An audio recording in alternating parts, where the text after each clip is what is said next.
अस्सलाम वालेकुम सत श्री अकाल किदा हाल चाल जी वीर उम्मीद करते हैं ਵਧੀਆ ਹੋਵੇ ਰੱਬ ਸਾਰਿਆਂ ਨੂੰ ਚੜ੍ਹਦੀ ਕਲਾ ਦੇ ਵਿੱਚ ਰੱਖੇ। ਤੇ ਅੱਜ ਮੈਡਮ ਜੀ ਆਪਣੇ ਕੋ ਕੀ ਹੈ ਵੇਖਣ ਵਾਸਤੇ ਅੱਜ ਅਸੀਂ ਵੀਡੀਓ ਵੇਖਾਂਗੇ ਜੀ, ਉਹਦਾ ਟਾਈਟਲ ਹੈ ਜੀ ਹਾਊ ਦਿਲਜੀਤ ਦੋਸਾਂਝ ਬਿਕੇਮ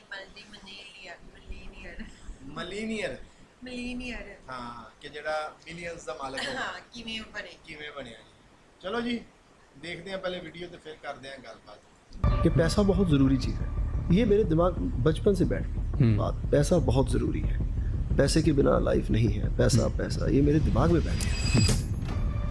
27 अप्रैल 2024 को दिलजीत दोसांझ वैंकूवर कनाडा के बिगेस्ट स्टेडियम बीसी प्लेस पे अपना शो करते हैं। ये शो हाउसफुल जाता है। इनफैक्ट इस शो की सारी टिकट 2 दिन में बिक गई थी एंड 54,000 से भी ज्यादा लोग इस कॉन्सर्ट को अटेंड करते हैं। दिलजीत की मैनेजर खुद बोलती है कि उन्होंने नॉर्थ अमेरिका टूर से $28 मिलियन कमाए थे, यानी 234 करोड़ रुपीस। इनफैक्ट रिसेंटली जो उनका दिल्ली वाला शो हुआ था उसकी भी सारी टिकट 60 सेकेंड्स के अंदर बिक गई थी।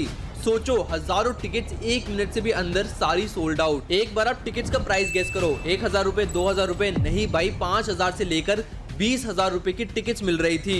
और उससे भी ज्यादा इंटरेस्टिंग बात यह है कि यही सेम टिकट्स रीसेल में 40,000 की मिल रही थी, मतलब ऑलमोस्ट डबल। और यूएसए में तो कुछ रीसेल की टिकट्स 54 लाख तक की बिकी हैं। आज दिलजीत दोसांझ सिर्फ पंजाब के नहीं बट इंडिया के बिगेस्ट स्टार है। उन्होंने कनाडा, यूके, यूएसए जैसी कंट्रीज में पूरे के पूरे स्टेडियम सोल्ड आउट किए हैं। एड शीरन और सिया जैसे बड़े इंटरनेशनल स्टार ने उनके साथ कोलैब किया है। इनफैक्ट वो इंडिया के पहले ऐसे आर्टिस्ट है जिसने कोचेला जैसे बड़े प्लेटफॉर्म पर परफॉर्म किया है। एंड उनकी गोट एल्बम तो बिलबोर्ड टॉप 5 में कई महीनों तक थी। पर इस सब की शुरुआत हुई थी पंजाब के एक छोटे से गांव दोसांझ से, जहां से दिलजीत को अपना सरनेम भी मिलता है। एंड आज की इस वीडियो में यही डिस्कस करेंगे कि कैसे एक छोटे से गांव का आर्टिस्ट जो पहले गुरुद्वारे और शादियों में गाता था आज वर्ल्ड वाइड फेमस है। जहां मोस्टली सिंगर्स का करियर 4-5 साल में फेड आउट हो जाता है, वहीं दिलजीत ने ऐसा क्या किया कि वो 22 साल से रेलेवेंट है एंड हर साल उनका करियर एक्सपोनेंशियली ग्रो करता है। एंड वो पैसा कैसे कमाते हैं एंड अगर कमाते हैं तो कहां से कितना, ये सब कुछ आज की इस वीडियो में डिस्कस करेंगे। उससे पहले अगर आपको ऐसे कंटेंट पसंद है जहां पर मैं लोगों की बिजनेस और मार्केटिंग स्ट्रैटेजीज को डिकोड करता हूं तो do subscribe to my channel. Without any further do let's get started. Biggest Punjabi artist on the planet, Diljit Dosanjh. Jalandhar के छोटे से पिंड दोसांझ में दिलजीत का जन्म हुआ एंड वो एक लोअर मिडिल क्लास फैमिली से बिलोंग करते थे। उनके पापा पंजाब रोडवेज में बस ड्राइवर थे एंड उनकी मम्मी एक हाउसवाइफ। उस समय उनकी फैमिली की टोटल इनकम महीने की सिर्फ 5,000 रुपए थी। इतने छोटे से गांव में इतनी कम इनकम होने की वजह से दिलजीत को 11 साल की ही उम्र में लुधियाना भेज दिया गया उनके मामा के पास। और फिर यहीं से शुरू हुई दिलजीत की म्यूजिकल जर्नी। अपने मामा से उन्होंने 2-3 इंस्ट्रूमेंट सीखे एंड थोड़ी बहुत सिंगिंग सीखी। फिर अपनी फैमिली की फाइनेंशियल बर्डन को कम करने के लिए दिलजीत ने लोकल शादियों में एंड गुरुद्वारे में धीरे धीरे गाना शुरू किया। जिस एज में मोस्टली बच्चे बोर्ड्स का एग्जाम दे रहे थे, उस एज में दिलजीत दिन रात काम कर रहे थे। मैंने दिन रात काम किया है। हमारे पास कोई भी शो आया मैंने कभी वापस नहीं मोड़ा। इतनी बार तो ऐसा हुआ कि वो दिन में अमृतसर में परफॉर्म करते थे एंड उसी रात करनाल में भी परफॉर्म करते थे। फिर 18 साल की उम्र में फाइनली वो अपनी फर्स्ट एल्बम रिलीज करते हैं जिसका नाम था इश्क दा उड़ा अड्डा। एंड ये एल्बम कंप्लीटली फ्लॉप जाती है। इसका एक भी गाना हिट नहीं होता। बहुत सारे लोग दिलजीत को डिस्करेज करते हैं कि भाई तेरा एक भी गाना नहीं चल रहा, तू जाके शादियों में ही गा। बट दिलजीत हार नहीं मानते हैं। 2 साल बाद एक और एल्बम रिलीज करते हैं जिसका नाम था स्माइल एंड उसके 2 साल बाद एक और एल्बम रिलीज करते हैं जिसका नाम था चॉकलेट। ये 2 एल्बम काफी ज्यादा अच्छा परफॉर्म करती है एंड इसकी वजह से दिलजीत को पंजाब में थोड़ी बहुत रिकॉग्निशन मिलनी शुरू हो जाती है। और उनकी लाइफ में टर्निंग पॉइंट जब आया जब वो हनी सिंह से मिले। पहले दिलजीत यूजुअली थोड़े स्लो और रोमांटिक गाने गाते थे, बट हनी सिंह से मिलने के बाद उन्होंने गैंगस्टर और गन्स पर सॉन्ग बनाना शुरू कर दिया। उनकी हनी सिंह के साथ ये एल्बम नेक्स्ट लेवल सही में नेक्स्ट लेवल निकली एंड सुपरहिट सॉन्ग जैसे कि पंगा एंड गोलियों ने दिलजीत को नेशन वाइड फेम दिलवा दिया। दिलजीत की म्यूजिक में सक्सेस देखते हुए एक पंजाबी डायरेक्टर ने दिलजीत को अपनी मूवी मेल करा दे रब्बा में एक छोटा मोटा सीन पकड़ा दिया। इस छोटे से रोल को भी दिलजीत ने बहुत अच्छे से किया एंड 2011 में उनको अपनी खुद की एक पंजाबी मूवी मिलती है जहां पर वो एक लीड एक्टर होते हैं एंड उस मूवी का नाम होता है द लायंस ऑफ पंजाब। इस टाइम पर दिलजीत 7वें आसमान पर थे। उनका हर एक सॉन्ग हिट हो रहा था एंड उनको मूवीज भी ऑफर हो रही थी, बट एक खुशी ज्यादा टाइम तक रहती नहीं है। उनकी जब ये movie Lions of Punjab theatres में आई तो लोगों को बिल्कुल भी पसंद नहीं आई एंड ये मूवी कंप्लीटली एक फ्लॉप थी। इनफैक्ट काफी सारे लोग तो उनके गानों से भी खुश नहीं थे। बहुत लोगों को लगता था कि दिलजीत अपने गानों में गैंगस्टर, गन्स, स्मोकिंग, ड्रिंकिंग को प्रमोट करते हैं एंड इसी वजह से उनके घर के बाहर बहुत दिनों तक प्रोटेस्ट तक चला था। मैं जी लाइफ में क्रिटिसिज्म बहुत सहा है, पहले मैं एक ऐसा आर्टिस्ट था पंजाबी जिसके घर के बाहर प्रोटेस्ट हुआ था। क्यों? किसी गाने को लेके 2 साल गाना हिट रहा, बहुत लोग नाचते रहे, उसके बाद प्रोटेस्ट हुआ, उसके बाद बहुत लोगों ने कई कुछ करने की ट्राई की मेरी लाइफ में, मेरे करियर में। ये दिलजीत की लाइफ में सबसे बड़ा टर्निंग पॉइंट था एंड इस पॉइंट से उन्होंने डिसाइड किया कि वो कभी भी गैंगस्टर से रिलेटेड सॉन्ग्स नहीं गाएंगे। दूसरी चीज की वो कभी भी अपनी पर्सनल लाइफ को पब्लिक नहीं करेंगे एंड फाइनली वो सिर्फ एक ही चीज पर फोकस करेंगे जिसमें वो सबसे ज्यादा अच्छे हैं एंड वो है सिंगिंग। फिर उन्होंने 2011 से लेकर 2016 तक सिर्फ और सिर्फ अपने म्यूजिक पर फोकस किया एंड बहुत सारे हिट सॉन्ग्स भी दिए, जैसे Patiala pack, 5 Tara, do you know, ये सारे हिट सॉन्ग्स दिए एंड इसके बाद उनका नेशन वाइड फेम और ज्यादा बढ़ गया। इनमें से काफी सारे सॉन्ग्स वो बॉलीवुड को भी बेचते हैं एंड फाइनली 2016 में उनको एक बॉलीवुड मूवी उड़ता पंजाब में छोटा मोटा रोल मिल जाता है जिसको दिलजीत बहुत अच्छी तरीके से करते हैं एंड इस रोल के लिए उनको फिल्म फेयर तक मिलता है। गाने और मूवीज आती जाती रहती है एंड कुछ ही सालों में दिलजीत अपनी खुद की एक बहुत बड़ी इमेज बना लेते हैं बॉलीवुड में। दिलजीत एक से एक बड़ा गाना रिलीज करते हैं, बहुत सारी मूवीज में एक्ट करते हैं, बहुत सारी ब्रांड डील्स तक करते हैं। इसी बीच दिलजीत सबसे ज्यादा पैसे कमाते हैं, इतने ज्यादा पैसे कि वो खारन बैंडर जैसी जगह में 12 करोड़ का घर ले लेते हैं एंड इसी टाइम पर दिलजीत 3 करोड़ की मर्सिडीज लेते हैं, 2 करोड़ की पॉर्श लेते हैं, 70 लाख की BMW लेते हैं, बहुत सारी और भी चीजें लेते हैं। बट दिलजीत को रियलाइज होता है कि उनकी ग्रोथ अब स्टैग्नेंट हो गई है। उनको इंडिया में तो बहुत सारे लोग जानते थे बट फॉरेन में वर्ल्ड वाइड उनकी टिकट्स की सेल बहुत ही कम थी। पर फिर आता है 2020 जो कि दिलजीत की लाइफ में सेकंड टर्निंग पॉइंट था। 2020 में आपने कहा था कि आपकी लाइफ 2020 में चेंज हो गई थी, आपका एक सोचने का तरीका चेंज हो गया। बिल्कुल। क्या हुआ था ऐसा 2020 में जो आपका तरीका सब चेंज हो गया सोचने का लाइफ के प्रति? वो कंट्रोवर्शियल है, नहीं बता पाऊंगा। ठीक है। हाँ, तो वो समझ आना भी मुश्किल है। तो हाँ, मेरे लिए दुनिया बदल गई सारी की सारी। मतलब ऐसे आप सोचो कि आपने किसी को पानी से निकाल के धरती पे खड़ा कर दिया या धरती से निकाल के पानी में फेंक दिया, कितना बदल। 2020 में दिलजीत गोट एल्बम रिलीज करते जो कि वर्ल्ड वाइड फेमस हो जाती है एंड बिलबोर्ड टॉप 5 में काफी महीनों तक रहती है। उनकी पहले भी बहुत सारी एल्बम हिट हुई थी बट ये जो एल्बम थी ये बहुत ही ज्यादा स्पेशल थी, इसके सॉन्ग्स भी अच्छे थे एंड प्रोडक्शन तो नेक्स्ट लेवल थी। इस एल्बम की वजह से ही दिलजीत की लार्जर देन लाइफ की इमेज बन जाती है। कभी कभार ना कोई आर्टिस्ट अपनी आर्ट से भी बड़ा हो जाता है, जैसे शाहरुख खान है, अब चाहे वो कितनी भी फ्लॉप मूवी कर ले बट फिर भी आज भी लोग उनके पीछे क्रेजी हैं। इस एल्बम के बाद जितने भी सॉन्ग आए उन सब में दिलजीत अपनी लार्जर देन लाइफ वाली पर्सनालिटी को मेंटेन कर रहे थे एंड एक के बाद एक सॉन्ग्स हिट होते गए एंड दिलजीत एक नेशनल स्टार से वर्ल्ड वाइड स्टार बन गए। उनकी एल्बम महीनों तक ट्रेंडिंग पर रहती थी एंड 2023 में दिलजीत इंडिया के पहले ऐसे आर्टिस्ट बने जिन्होंने कोचेला जैसे बड़े प्लेटफॉर्म पर परफॉर्म किया था। उन्होंने एड शीरन और सिया जैसे बड़े इंटरनेशनल स्टार्स के साथ भी कोलैब किया एंड जिमी फैल्कन जैसे बड़े शोज पर भी उनको इनवाइट किया गया। आज जिस भी जगह दिलजीत का शो होता है उस जगह की ओवरऑल इकोनॉमी बढ़ जाती है। ऑलमोस्ट हर एक इंटरनेशनल चार्ट में उनकी एल्बम टॉप पर ही रहती है। जो हाइप टेलर स्विफ्ट और बियॉन्से के कॉन्सर्ट में होती है उसके क्लोज अगर कोई इंडियन आर्टिस्ट है तो वो दिलजीत दोसांझ ही है। और सिर्फ इन 4 साल में दिलजीत दोसांझ ने अपना $multi-million बिजनेस भी खड़ा किया है। अब वैसे तो दिलजीत बोलते कि उनको पैसों से ज्यादा कुछ नहीं है बट अगर आप उनके सोर्सेज ऑफ इनकम सुन लोगे तो आप भी शॉक हो जाओगे। And here are 5 sources of income जिसके थ्रू दिलजीत हर महीने करोड़ों रुपए कमा रहे हैं। सबसे पहला है live shows.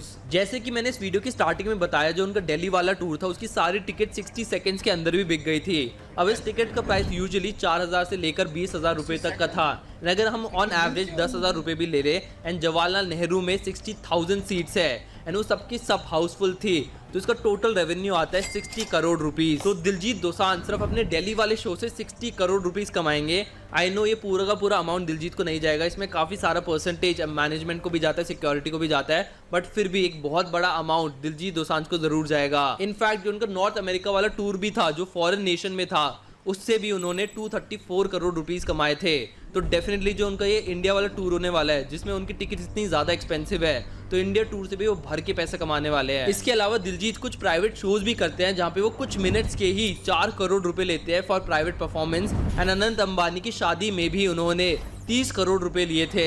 Second is reality show जज। पैंडेमिक से पहले दिलजीत दोसांझ राइजिंग स्टार के 3 सीजन्स के जज रह चुके हैं और जब मैंने इन शोज के जज की सैलरी देखी तो आई वाज शॉक्ड। 2022 के आर्टिकल के अकॉर्डिंग यूजुअली सेलिब्रिटीज एक शो जज करने के 10 से 15 करोड़ रुपए लेते हैं। शिल्पा शेट्टी एक पूरा सीजन जज करने के 14 करोड़ रुपए लेती है एंड माधुरी दीक्षित, ऋतिक रोशन जैसे स्टार्स जो कि सिर्फ एक बार आते हैं वो आराम से 1 से 2 करोड़ रुपए ले लेते हैं। तो दिलजीत ने भी जो ये राइजिंग स्टार वाला शो जज किया था उसके उन्होंने आराम से 10 से 15 करोड़ रुपए ले लिए होंगे। Third is brand endorsement. देखो ब्रांड सिर्फ एक ही चीज पर भागती है एंड वो है व्हाट इज ट्रेंडिंग, और इस समय दिलजीत से ज्यादा ट्रेंडिंग कोई भी आर्टिस्ट नहीं है। Diljit already Coca Cola, Fila and Crocs जैसी बड़ी कंपनीज को एंडोर्स कर चुके हैं एंड उनकी बढ़ती पॉपुलैरिटी को देखकर बहुत सारे ब्रांड्स ऑलरेडी उनके साथ कोलैबोरेशन करने के लिए लाइन में खड़े हैं। अब एग्जैक्टली कितना पैसा दिलजीत चार्ज करते हैं ब्रांड से ये डेटा तो पब्लिकली अवेलेबल नहीं है, बट डेफिनेटली भाई वो करोड़ों में ही होगा। ऊपर से दिलजीत दोसांझ के 22 मिलियन से भी ज्यादा फॉलोअर्स है इंस्टाग्राम के ऊपर, तो छोटी छोटी प्रमोशन के भी लाखों करोड़ों रुपए ले लेते होंगे। Fourth one is movies. Diljit की सिंगिंग की वजह से बहुत बार उनकी एक्टिंग स्किल्स ओवरशैडो हो जाती है, पर वो बॉलीवुड में अक्षय कुमार, शाहरुख खान, शाहिद कपूर जैसे बड़े स्टार्स के साथ भी स्क्रीन शेयर कर चुके हैं। अपनी पहली मूवी उड़ता पंजाब में तो उनको बेस्ट मेल डेब्यू वाला अवार्ड भी मिला था, और रिसेंटली भी इम्तियाज अली की जो मूवी आई थी चमकीला जिसमें दिलजीत दोसांझ लीड रोल में थे, उसमें भी लोगों ने दिलजीत की एक्टिंग को बहुत ज्यादा पसंद किया। इनफैक्ट दिलजीत की एक्टिंग को प्रेज खुद शाहरुख खान ने भी किया हुआ है। मैं आपकी फिल्में देख चुका हूँ, मैं आपका बहुत बड़ा फैन हूँ और आप जो एक्टिंग करते हो वो एक्सट्रीमली वर्ल्ड क्लास है, और मैं ऐसे ही आपके सामने नहीं बोल रहा हूँ। फिर उनकी पंजाबी मूवी जट जूलियट, पंजाब 1984, सज्जन सिंह, रंगरूट, ये सारी पंजाबी मूवी ने भी काफी अच्छा परफॉर्म किया था एंड अकॉर्डिंग टू रिपोर्ट्स वो एक मूवी का 5 से 10 करोड़ रुपए चार्ज करते हैं। And finally fifth source of income is his businesses. Diljit का खुद का एक प्रोडक्शन हाउस भी है जिसका नाम है Diljit Dosanjh production private limited. ये प्रोडक्शन हाउस उन्होंने 2018 में स्टार्ट किया था। अब इस प्रोडक्शन हाउस ने कोई बॉलीवुड मूवी तो नहीं बनाई, बट बहुत सारी पंजाबी मूवीज को फंड जरूर किया है एंड इनमें से बहुत सारी मूवी सुपर हिट भी गई थी। और अब दिलजीत की जो पॉपुलैरिटी वो दिन पर दिन बढ़ती जा रही है, जहां बहुत सारे लोग 4-5 साल रेलेवेंट रहने के लिए भी इतना ज्यादा स्ट्रगल करते हैं, वही दिलजीत पिछले 22 साल से ज्यादा रेलेवेंट है एंड हर साल उनकी जो ग्रोथ है एक्सपोनेंशियली इंक्रीज ही हो रही है। उन्होंने बाकी आर्टिस्ट से अलग ऐसा क्या किया कि दिलजीत का ब्रांड इतना ज्यादा बड़ा हो गया है एंड उनकी टिकट्स 50 लाख रुपए तक की बिक रही है। इसके पीछे 2 रीजन है। फर्स्ट वन इज उनका पंजाबी ऑरा। दिलजीत जहां भी जाते हो अपना पंजाबी अटायर नहीं छोड़ते, फिर चाहे वो कोचेला हो, जिमी फैल्गन हो या फिर उनका कोई भी और कॉन्सर्ट हो, वो हमेशा आपको पंजाबी अटायर में ही दिखेंगे। वो अटायर मेरे लिए गानों से भी इम्पोर्टेंट है, क्योंकि वो पग और तुरला, कुर्ता, चादरा, ये पंजाबी ड्रेस है, तो वो ज्यादा इंपॉर्टेंट है, तो उसके साथ वो गाने ही जा रहे थे, इसलिए वो ड्रेस की वजह से वो गाने चुने। इतने सारे सिंगर्स इंटरनेशनल ऑडियंस अट्रैक्ट करने के लिए अपने रूट्स को ही भूल जाते हैं, पर दिलजीत का पूरा ऑरा ही पंजाबी है। उनके लिए सबसे ज्यादा इंपॉर्टेंट चीज वही है। पंजाबी में गाना जरूरी है, जहाँ जहाँ मैं जाऊँ उनको पंजाबी बोलना जरूरी है, और पंजाबी ड्रेस होना जरूरी है, वो बहुत जरूरी है, क्योंकि पंजाबी का ड्यू था बहुत देर से, सबका ड्यू मिला, पंजाबी का ड्यू पड़ा था अभी, बाकी अभी मुझे लगता है कि बहुत ज्यादा पोटेंशियल है। हर शो की एंट्री पर दिलजीत सिर्फ एक ही लाइन बोलते हैं, पंजाबी आ गया कुचेला। और उनकी इस पंजाबी आइडेंटिटी से ही काफी सारे लोग रिलेट करते हैं। फिर second reason is constant change. आपने नोटिस किया होगा कि एक टाइम के बाद हर एक सिंगर के सॉन्ग सेम से ही लगते हैं, फिर चाहे वो बादशाह हो, हनी सिंह हो, बी प्राग हो या फिर सोनू निगम हो, पर दिलजीत का जो म्यूजिक है वो 22 साल से फ्रेश ही आ रहा है। हर 2-3 साल में अपना जॉनरा चेंज कर लेते हैं, और इसका रीजन यही है कि दिलजीत कॉन्स्टेंटली अपने आप को अपग्रेड करते हैं, वो जमाने के हिसाब से ही सॉन्ग्स बनाते हैं। एक इंटरव्यू में दिलजीत के मैनेजर ने बताया कि वो हर एक छोटे से छोटे आर्टिस्ट को सुनते हैं एंड जो चीज उनको पसंद आती है फिर उसी टाइप के वो सॉन्ग्स बनाते हैं। अपने बिजी शेड्यूल में से भी वो सेल्फ लर्निंग के लिए टाइम जरूर निकालते हैं एंड इन्हीं रीजंस की वजह से आज दिलजीत दोसांझ सिर्फ इंडिया के ही नहीं बट इंटरनेशनल लेवल पर भी एक बहुत बड़े स्टार बन चुके हैं। उनके 22 साल के करियर में इतने सारे लोग आए और चले गए, बट दिलजीत पिछले 22 साल से रेलेवेंट है एंड उनकी ग्रोथ एक्सपोनेंशियली इंक्रीज ही होती जा रही है। इसी के साथ इस वीडियो को एंड करते हैं। अगर आपको वीडियो अच्छी लगी तो लाइक करना मत भूलना। वाकई यार भाईजान दिलजीत बिलबोर्ड ते चले गया, बिलबोर्ड ते यार तेरा बिलबोर्ड ते 60 सेकंड्स ਦੇ ਵਿੱਚ ਉਹਨਾਂ ਦੀ ਸਾਰੀਆਂ ਟਿਕਟਾਂ ਨੇ ਚੱਲੀਆਂ। 200 ਲਾਸਟ ਜਿਹੜਾ ਸ਼ੋਅ ਲਾਇਆ ਉਹਨਾਂ ਨੇ, ਠੀਕ ਹੈ, 234 ਕਰੋੜ ਦਾ ਲਾਇਆ ਯਾਰ। ਇਹਦਾ ਮਤਲਬ ਗਾਇਕੀ 'ਚ ਬੜਾ ਪੈਸਾ ਹੈ ਫਿਰ, ਹੈ ਫੜ ਲਈਏ ਮਾਈਕ ਆਪਾਂ ਦੋਵੇਂ ਬਣ ਜਾਈਏ, ਪਾਕਿਸਤਾਨੀ ਚਮਕੀਲਾ ਤੇ ਅਮਰਜੋਤ। ਹਾਂ ਹੈ ਸਹੀ ਤੁਸੀਂ ਤੇ ਫਿਰ ਕੁਝ ਗਾ ਲੋਗੇ, ਮੇਰੇ ਕੋਲ ਨਹੀਂ ਗਾਇਆ ਜਾਂਦਾ। तेरी तो चंदरी आवाज सोहनी है, एडी लंबी जीभ है, तेरी आवाज सोहनी निकलेगी लेकिन है कि बढ़िया सी काफी यार। इंफॉर्मेटिव वीडियो सी अच्छी मैं वीडियो कहना बनाई वा इची बीच अच्छा ਇਹਦਾ ਮਤਲਬ ਦਿਲਜੀਤ ਭਾਜੀ ਦੀ ਵੀਡੀਓ ਵੀ ਫਲॉप ਗਈ ਹੈ ਸਟਾਰਟਿੰਗ 'ਚ, ਉਹਨਾਂ ਦਾ ਪੂਰਾ ਇੱਕ ਫਸਟ ਐਲਬਮ ਜਿਹੜਾ ਸੀਗਾ ਉਹ ਵੀ flop ਠੀਕ ਹੈ, ਗਿਆ। ਉਹ ਵੀ ਫਲॉप ਗਿਆ ਸੀਗਾ। लेकिन हिम्मत नहीं ਬਟ हारी ਇੱਥੋਂ ਸਬਕ ਹਾਸਲ ਕੀ ਹੁੰਦਾ ਹੈ ਕਿ practice makes a man perfect. ਕਦੀ ਵੀ ਹਿੰਮਤ ਨਾ ਹਾਰੋ, ਠੀਕ ਹੈ। ਤੁਸੀਂ ਕੰਮ ਕਰਨ ਦੇ ਹੋ ਨਾ, ਇੱਕ ਦਫਾ ਗਲਤ ਹੋਏਗਾ, ਦੂਸਰੀ ਦਫਾ ਗਲਤ ਹੋਏਗਾ, ਤੀਸਰੀ ਦਫਾ ਗਲਤ, ਇੱਕ ਨਾ ਇੱਕ ਦਿਨ ਤੁਸੀਂ ਐਗਜ਼ੈਕਟਲੀ 100% ਪਰਫੈਕਟ ਕਰ ਲਓਗੇ। ਉਹਨਾਂ ਨੇ ਕਿਹਾ ਕਿ ਕਿੰਨੇ ਸਿੰਗਰ ਆਏ ਨੇ ਉਹ ਇੱਕ ਹੀ ਟਿਊਨ ਚ ਗਾਉਂਦੇ ਨੇ ਤੇ ਇਸ ਵਜ੍ਹਾ ਤੋਂ ਕੁਝ ਦਿਨਾਂ ਤੱਕ ਉਹਨਾਂ ਦਾ ਰੀਨਮ ਰਹਿੰਦਾ, ਫਿਰ ਉਹ ਖਤਮ ਹੋ ਜਾਂਦਾ। ਹਾਂ। ਲੇਕਿਨ ਦਿਲਜੀਤ ਦੋਸਾਂਝ ਹਮੇਸ਼ਾ ਨਵੇਂ ਤੋਂ ਨਵੀਂ ਚੀਜ਼ ਲੈ ਕੇ ਆਉਂਦੇ ਨੇ। ਤਾਂ ਉਹਨਾਂ ਨੇ ਕਿਹਾ ਕਿ ਇੰਨੇ ਆਪਣੇ ਬਿਜ਼ੀ ਸ਼ਡਿਊਲ ਚ ਵੀ ਸੈਲਫ ਲਰਨਿੰਗ ਕਲਾਸ ਵੀ ਕਰਦੇ ਨੇ ਛੋਟੇ ਸਿੰਗਰ ਨੂੰ ਕਿ ਸੁਣਨ ਕਿ ਫਿਰ ਉਹਦੇ ਚ ਕੱਢ ਕੇ ਆਪਣਾ ਅੱਛਾ, ਕਈ ਲੋਕਾਂ ਦੇ ਕੋਲੋਂ ਮੈਂ ਸੁਣਿਆ ਹੈ ਕਿ ਦਿਲਜੀਤ ਭਾਜੀ ਨਾ ਦਾਨ ਵੀ ਬਹੁਤ ਕਰਦੇ। ਹਾਂ, ਲੇਕਿਨ ਇੱਕ ਚੀਜ਼ ਹੈ, ਮੈਨੂੰ ਨਾ ਉਹ ਇੰਜ ਨਾ ਪ੍ਰਾਊਡ ਹੀ ਨਹੀਂ ਲੱਗਦੇ, ਬੜੇ ਮਾਸੂਮ ਨਹੀਂ ਬੜੇ proud ਹੀ ਇੰਜ ਨਹੀਂ ਲੱਗਦੇ ਨੇ ਕਿ ਬੜੇ ਮਾਸੂਮ ਤੇ ਨੇ, ਬੜੇ ਉਹ ਹਾਸੀ ਅੱਛਾ, ਖੇਡੇ ਜਿਹੜਾ ਵੀ ਆ ਜਾਵੇ ਨਾ, ਜਿਹੜਾ ਵੀ ਆ ਜਾਵੇ ਉਹਦੇ ਨਾਲ ਮਿਲ ਲੈਂਦੇ ਨੇ, ਠੀਕ ਹੈ।